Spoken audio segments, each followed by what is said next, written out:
ఓం గం గణపతయే నమః. రాశిలో సంక్రమించేటటువంటి సమయంలో ముఖ్యంగా మేషరాశిలో ఉన్నటువంటి అశ్విని, భరణి, కృత్తిక ఈ నక్షత్రాల వారికి, మేషరాశి వారికి కూడా చాలా అనుకూలమైనటువంటి సమయంగా భావించాలి. ఎందుకంటే ద్వితీయ స్థానంలో ఉన్నటువంటి సూర్య భగవానుడు వీరికి ఉన్నటువంటి తెలివితేటలు, ప్రజ్ఞ ఇవన్నీ కూడా వారి యొక్క కోరికలని దూసుకు వెళ్ళేటటువంటి సమయస్ఫూర్తిని, ఆత్మ సంకల్ప శక్తిని, సిద్ధిని కూడా ఈ సూర్య భగవానుడు ప్రసాదించేటటువంటి అవకాశం. ముఖ్యంగా ఉద్యోగ సంబంధిత విషయాల యందు వీరికి ఆర్థికంగా అనుకోని లాభస్థితి కూడా కనిపించటానికి ఎన్నో రకాల అవకాశం ఉంటుంది. సంతానంతో, తండ్రితో, అట్లాగే ఎన్నో రకాలైనటువంటి కుటుంబంలో శుభకార్యాల యందు మీరు ధనాన్ని ఖర్చు పెట్టేటటువంటి అవకాశము కూడా ఈ యొక్క మాసంలో రవి వలన కనిపిస్తోంది. అట్లాగే వీరికి అనుకూలమైనటువంటి మాటని గనక ఒకానొక సమయంలో తండ్రి యొక్క పిత్రార్జిత ధన లాభాదులను కూడా కలుగజేసేటటువంటి అవకాశము మేషరాశి వారికి ఉంటుంది. మరి ముఖ్యంగా మేషరాశి వారికి గ్రహాల యొక్క గోచార స్థితిగతులను గనక మనం గమనించినట్లయితే ద్వితీయంలో ఉన్నటువంటి రవి ఆర్థికపరమైనటువంటి, ఆరోగ్యపరమైనటువంటి, వాక్కుపరమైనటువంటి, నేత్రపరమైనటువంటి ఎన్నో సమస్యలను ఇస్తూనే ఆయన ఉన్నటువంటి స్థానము కష్టమైనప్పటికీ ఆధిపత్యపరంగా మేషరాశి వారికి సూర్యుడు భాగ్యాన్ని కలుగజేస్తాడు. మరి తృతీయంలో ఉన్నటువంటి గురుడు మేషరాశి వారికి జూన్ 2వ తేదీ నుండి కూడా కర్కాటక రాశి ఉచ్చస్థితిలోకి తన యొక్క సొంత నక్షత్రంలోకి ప్రవేశించినప్పుడు చాలా విశేషమైనటువంటి గృహ వాహన లాభాదుల్ని కలుగజేస్తూ, ముఖ్యంగా ఏదైనా సరే పిల్లల గురించి కానీ, తండ్రి గురించి కానీ, ఏదైనా అప్పులు, వ్యాపారపరమైనటువంటి అప్పులు చేసి ఉన్న గృహ కట్టడాలకి కానీ, అదే ఏదైనా ఒక వాహనాన్ని మార్చి పెద్ద వాహనం కొనేటటువంటి పరిస్థితుల్లో వారు గనక ధనాన్ని అప్పుగా తీసుకున్నట్లయితే ఆ యొక్క రుణాలని విముక్తి చేసుకునేటటువంటి ప్రయత్నాలు అధికం చేసేటటువంటి సమయంగా భావించాలి. ఎట్టి పరిస్థితుల్లో ఆ యొక్క విషయాలలో వీరు విజయం సాధిస్తారని చెప్పుకోవాలి. కాబట్టి ఈ నెల రోజుల్లో గురుడు జూన్ 18వ తేదీన శని యొక్క నక్షత్రంలోకి వచ్చినప్పుడు కంపల్సరీ మేషరాశి వారికి వృత్తిలో ఉన్నటువంటి టెన్షన్స్లో కొంతవరకు ఓదార్పు లభిస్తుంది. లేకపోతే కొంతమంది విదేశాలలో వృత్తి ఎవరైనా ఉద్యోగపరంగా చేస్తున్న వాళ్ళు కానీ, వ్యాపారపరంగా చేస్తున్నప్పటికీ అవకాశం ఉంటే స్వదేశానికి వచ్చి అక్కడ పడే బాధల బదులు ఇక్కడే కాస్త కష్టపడితే ఉన్నంతలో ప్రశాంతమైనటువంటి జీవితాన్ని అనుభవించవచ్చు అనేటటువంటి స్థితిని ఈ యొక్క గురుడు అనుకూలమైనటువంటి సౌఖ్యాన్ని, స్థిత ప్రజ్ఞతని కూడా కలుగజేసే అవకాశం ఉంటుంది. ముఖ్యంగా మేషరాశి వారికి ఆర్థికపరమైనటువంటి, వ్యాపారకారకుడైనటువంటి, వాక్కుకారకుడైనటువంటి, మరి ఎన్నో తెలివితేటల్ని ప్రసాదించేటటువంటి బుధగ్రహము వీరికి దాదాపుగా మే నెల వరకు కూడా, అంటే 29వ తేదీ వరకు కూడా వృషభ రాశిలో ఉంటూ, అంటే 15వ తేదీ నుండి 29వ తేదీ వరకు మే మాసము బుధుడు మేషరాశి వారికి ద్వితీయంలో ఉండటం ద్వారా విశేషమైనటువంటి ధన లాభాదులు కలుగుతున్నాయి. అట్లాగే ఉద్యోగం ద్వారా వీరికి ఏదైనా ప్రమోషన్స్ లెవెల్స్ రావటం కానీ, ఆగిపోయినటువంటి, అంటే కుటుంబంలో ఎవరైనా అప్పులు తీసుకున్నట్లయినా, లేదా వీరు ఎవరికైనా సహకరించినా, బంధువుల నుంచి ఏదైనా ధనం రావాలన్నా, ఏదో ఒక శుభకార్యంలో కలిసినప్పుడు వారికి మంచి శుభవార్త వినేటటువంటి అవకాశం కలుగుతుంది.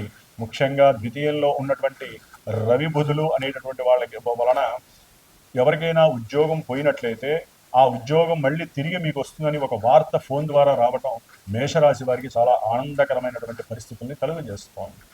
అట్లాగే శుక్ర భగవానుడు ఈ మాసము 15 నుంచి కూడా దాదాపు జూన్ 8వ తేదీ వరకు వీరికి 3వ స్థానమైనటువంటి మిథున రాశిలో శుక్ర భగవానుడు ఉండటం కొంచెం ప్రయాణాల యందు ఆర్థికపరమైనటువంటి నష్టాలు, అట్లాగే భార్యాభర్తల మధ్య, ఎందుకంటే ఇక్కడ గురువు శుక్రుడు దాదాపు ఒక 4 రోజులు కలుసున్నటువంటి సమయము, ప్రయాణాదులు, అట్లాగే భార్యాభర్తల మధ్య కొంత అవివేకమైనటువంటి, బుద్ధి రాహిత్యమైనటువంటి, జ్ఞానము లోపించినటువంటి మాటలు, సంభాషణల ద్వారా ఇరువురు మధ్య పెడార్థాలు కలిగి కుటుంబంలో కొంచెం ద్వేషాలు, విద్వేషాలుగా మారేటటువంటి పరిస్థితులు కనిపిస్తున్నాయి. తదుపరి జూన్ 8 తర్వాత ఈ యొక్క మేషరాశి వారికి శుక్రుడి యొక్క బలము అట్లాగే గురుడు కూడా అక్కడే కలిసి ఉండటం వలన విశేషమైనటువంటి భోగ భాగ్యాదులు, కీర్తి ప్రతిష్టలు, అట్లాగే వాహనపరమైనటువంటి గృహపరమైనటువంటి సముపార్జన అంటే వాటి ద్వారా ఆర్జించేటటువంటి పరిస్థితులు, చాలా సౌఖ్యకరమైనటువంటి ఆనందదాయకమైనటువంటి కుటుంబ లాలన పాలన కలుగుతుంది.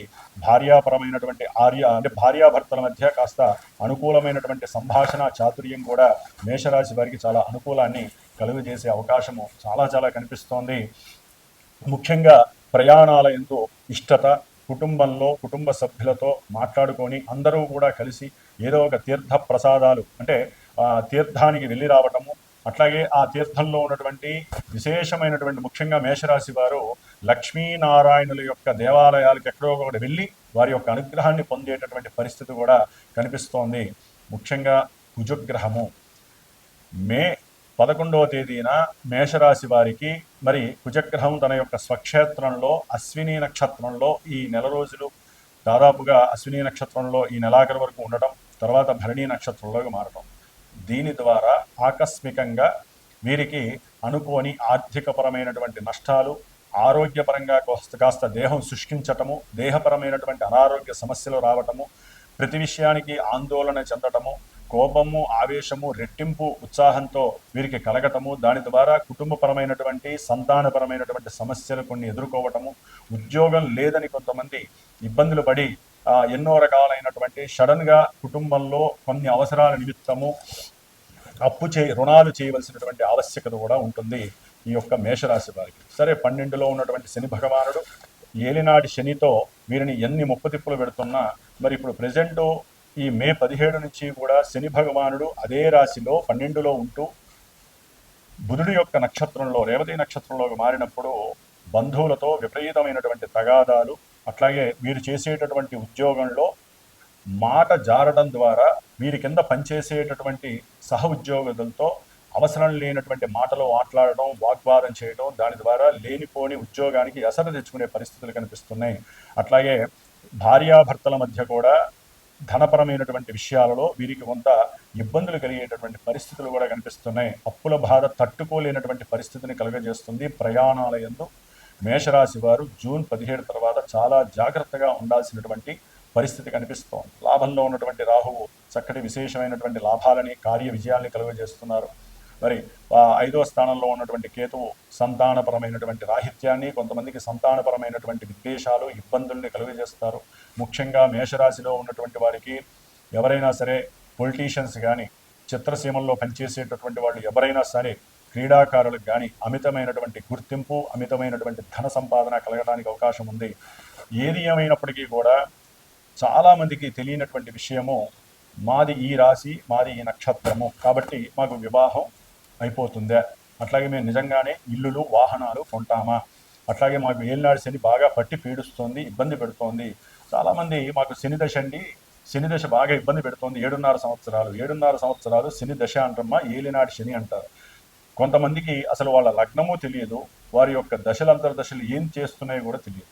ఎందుకంటే రాశి మీదే ఆధారపడుతున్నారు. మానసికమైనటువంటి వికారాలని చూస్తున్నారే కానీ ముఖ్యమైనటువంటి ఈవెంట్స్ గురించి తెలుసుకునే అవకాశము ఎవరికి తెలియట్లేదు, చెప్పేవాళ్ళు కూడా వాళ్ళకి తెలియజేయట్లేదు. ఎందుకంటే జ్యోతిష శాస్త్రంలో అతి ముఖ్యమైనటువంటి విషయం ఏమిటయ్యా అంటే మీ యొక్క date of birth, time, place ఇవి కనుక కరెక్ట్గా ఉన్నట్లయితే ఎవరినైనా సరే మీ మనసుకు నచ్చినటువంటి గురువుని సంప్రదించి, అయ్యా మా జాతకరీత్యా ఇప్పుడు లగ్నం ఏంటి, మా లగ్నం ఏంటి, అసలు మా ఆరోగ్యం ఎలా ఉంటుంది, మేము అనుకున్న పనులు జరుగుతాయా లేదా, అట్లాగే ఇప్పుడు నడుస్తున్నటువంటి దశలు, అంతర్దశలు వివాహ యోగ్యాన్ని సూచిస్తున్నాయా, గృహయోగ్యాన్ని సూచిస్తున్నాయా, మాకు ఎందుకు ఇన్ని అప్పులు అవుతున్నాయి, అంతా శని శని శని అంటే ఎట్లా అండి? శని వలన కర్మ దోషాలు పోతాయా కానీ మిగతా 8 గ్రహాలు ఏమిటి, జాతకం ఏంటి, అవన్నీ కూడా మనల్ని ఎన్నో రకాలుగా శుభాలని సూచిస్తాయి. కాబట్టి మేషరాశి వారికి ఇబ్బందులు, ఆటంకాలు, ప్రతిబంధకాలు ఎందుకు కలుగుతున్నాయి, కొంతమందికి ఎందుకు శుభాలు జరుగుతున్నాయి, మరి అందరికీ ఒకేలా ఉండాలిగా మేషరాశి వారికి? అలా ఉండట్లేదు. కారణం వారికి వారి జన్మజాతకం తెలియట్లేదు. కాబట్టి జన్మజాతకాన్ని నమ్మటానికి ప్రయత్నం చేయండి. మీ జన్మజాతకాన్ని సరైన గురువులతో సంప్రదించి తెలుసుకోండి. ఒక వివాహం చేయాలన్నా, గృహం కనాలన్నా, గృహం కట్టాలన్నా, అట్లాగే భార్యాభర్తల మధ్య ఎడబాటు ఎప్పుడు తొలగిపోతుంది, కొంతమంది కలిసిపోయే అవకాశం ఉంటుంది, కొంతమందికి విడిపోయే అవకాశం ఉంటుంది. ఎన్నో ధనపరమైనటువంటి ఇబ్బందులతో భార్యాభర్తల మధ్య ఎడబాట్లు చాలా ఘోరంగా మరి కోర్టు కేసుల్ని సూచిస్తున్నాయి. అన్నదమ్ముల మధ్య విపరీతమైనటువంటి గొడవలు, అట్లాగే భూ సమస్యలు, అంటే భూపరమైనటువంటి సమస్యలు ఎన్నో రకాలుగా, అది ఒకటి కాదు, దానికి రిలేటెడ్ ఎన్నైనా సరే, పొలాల సమస్యలు కావచ్చు, రైతుల ద్వారా కౌలుకిస్తే ఆ సమస్యలు కావచ్చు. కాబట్టి మన సమస్యలకి కారణం ఏంటి, అవి ఎప్పుడు నెరవేరుతాయి, ఎప్పుడు తీరతాయి, దానికి ఏదైనా పరిష్కారం ఉందా గురువు గారు అని చెప్పి మీరు అడిగి తెలుసుకోండి. పరిష్కారం లేకుండా జ్యోతిష్యం మాత్రం పురాణం విన్నట్టు ఎవరో వినకండి. పరిష్కారాలు జన్మజాతకంలో ఉన్నటువంటి దశలు, అంతర్దశలు సరైన పరిష్కారాన్ని గురువు మాత్రమే చెప్పగలుగుతారు. అది గోచారంలో ఉన్నటువంటి గ్రహాల్ని లింకు చేస్తూ మీరు గనక చేయగలిగితే బాగుంటుంది. అంతేగాని రాశి నుంచి మీరు ఈ దేవుణ్ణి ప్రార్థన చేయండి, ఈ దేవుణ్ణి ఈ కలర్ వేసేసుకోండి, లేకపోతే ఈ రింగు పెట్టుకోండి, దయచేసి ఇలాంటివన్నీ పెట్టుకొని లేనిపోని ధనాన్ని వృధా చేసుకోవటము, లేనిపోని ఇబ్బందులు పడటం మాత్రం దయచేసి చేయకండి. జన్మజాతకాన్ని బట్టి డీప్గా నాలెడ్జ్ని షేర్ చేసుకొని ఏది చేస్తే బాగుంటుంది పరిష్కారంగా అని మాత్రమే, దానికి 10 రూపాయలు ఖర్చు పెట్టుకొని మీరు చేస్తే కర్మదోషాలు తొలగిపోయేటటువంటి అవకాశం మనకు భగవంతుడు ఇచ్చాడు. దాన్ని వాడుకోవడం మీ చేతుల్లో. కాబట్టి ముఖ్యంగా మేషరాశి వారు మరి ఈ నెల మొత్తము కూడా విష్ణుమూర్తి యొక్క సహస్రనామ పారాయణని ఎవరైతే ఆచరిస్తారో వారికి అన్ని విధాలైన సులభకరమైనటువంటి విషయాల యందు వారికి లాభాలు కలగడానికి అవకాశం ఉంటుంది. అట్లాగే ముఖ్యంగా శని భగవానుడికి సంబంధించి కేతువుకి సంబంధించినటువంటి జపాదులను చేయించి దానాదులు ఇచ్చి వాళ్ళిద్దరికీ చక్కగా హోమ ప్రక్రియ చేసుకోండి. మృత్యుంజయ హోమం తప్పకుండా పాశుపతంతో చేసుకోవడం ద్వారా అన్ని సమస్యలకి కూడా కొంతవరకైనా మీకు అనుకూలత కలుగుతాయి. కాబట్టి జన్మజాతకాన్ని తెలుసుకోవటం అందరి యొక్క బాధ్యత. జ్యోతిష్యాన్ని నమ్మండి, పరిహారాలు ఆచరించండి. ఒట్టి జ్యోతిష్యం వినేసేసి వదిలేస్తే ఆ యొక్క దోషం అలాగే ఉంటుంది. ఒక డాక్టర్ దగ్గరికి వెళ్ళి మన రోగాన్ని చెప్పుకొని ఆయన ఇచ్చిన మందు బిల్లలు కానీ ఇంజక్షన్లు కానీ పక్కన పడేసి ఆ కాగితము మనం మళ్ళీ జీవితం గడిపితే 1 సంవత్సరానికో 1.5 ఇయర్కో అది తడిసి ముద్దయ్యే అవకాశం ఉంటుంది. 10,000తో పోయేటటువంటి డాక్టర్ ఖర్చు 10 లక్షలకు వెళ్ళే అవకాశం ఉంటుంది. ఏదైనా అంతేనండి. కాబట్టి ఉన్నంతలో మీకు కష్టం వచ్చిందంటే జాతకంలో ఎక్కడో లోపం ఉన్నట్టు లెక్క. ఆ లోపాన్ని మీరు చక్కగా తెలుసుకోండి ఒక గురువు ద్వారా. వెంటనే పరిహారం మీరేం చేయాలి, లాంగివిటీగా ఏం చేయాలి. ఎందుకంటే దశలు ఇన్ని సంవత్సరాలు అని ఉంటాయి, అంతర్దశలు ఇన్ని నెలలు ఇన్ని సంవత్సరాలు ఉంటాయి. చక్కగా వాటి గురించి తెలుసుకోండి. తెలుసుకోకుండా మా రాశిది మాత్రం దయచేసి రాశిని పట్టుకొని వేలాడటం మానేసేయండి. జాతకాన్ని పట్టుకొని వేలాడండి, శుభాలు జరుగుతాయి. కాబట్టి హనుమంతుల వారి యొక్క అనుగ్రహాన్ని పొందండి. ఇప్పుడు మే 16వ తేదీ శని జయంతి వస్తుంది కాబట్టి చక్కగా అందరూ కూడా శివాలయాలకి అట్లాగే నవగ్రహాలయాలకు వెళ్ళి అక్కడ ఏమేం పూజలు చేయాలి శనీశ్వరుడికి అందరూ వారికి తోచిన అష్టోత్తరాలు చేయండి, అభిషేకాలు చేయండి. నువ్వుల నూనెతో శివాలయాల్లో చక్కగా నువ్వుల నూనె ఇవ్వండి. మీకున్న శని దోషాలు పోగొట్టుకోవడానికి మీ వంతు ప్రయత్నాలు మీరు చేయండి. ఎవరైనా హోమాలు చేస్తే హోమాల్లో పాల్గొనండి. లేకపోతే ప్రత్యేకించి మీ జాతకంలో శని యొక్క ఎఫెక్షన్ కూడా ఎక్కువగా ఉంటే ఇటు గోచారం దాంట్లో తప్పకుండా శనికి మృత్యుంజయ పాశుపత హోమాన్ని ఆచరించండి. హనుమంతుల వారి యొక్క అనుగ్రహం మీకు శుభప్రదంగా కలుగుగాక. ఓం హనుమతే నమో నమః.